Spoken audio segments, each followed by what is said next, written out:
Bel'Veth is a very mobile champion with her Q, Void Surge, that makes it difficult to land a bubble on her. Even if you attempt to use bubble in response to her using a 1 Q charge, the cooldown is low enough that she can easily follow up with another, meaning that it is trivial for her to dodge if you try to use bubble in this manner. Of course, she is a melee champion, and her mobility in a particular direction is limited, so depending on the situation, you can potentially consider it acceptable to use bubble and force her to disengage from a target. However, in this series we are in the business of landing bubbles.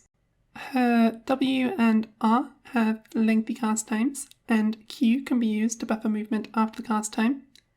Since W has a short cast time, even though you could potentially use bubble in response to W, if she has a single charge of Q, which she can get if W lands on a champion, then she can dodge your bubble pretty easily.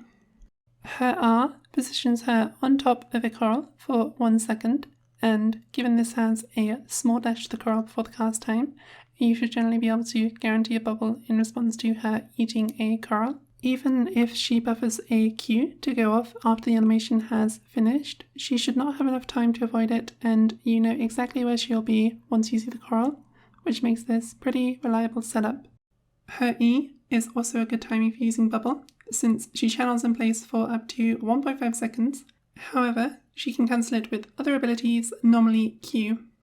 Since she gains high damage reduction and lifesteal, as well as dealing strong damage while channeling, landing bubble, or forcing her to dodge with Q, is probably the second most useful bubble opportunity for us.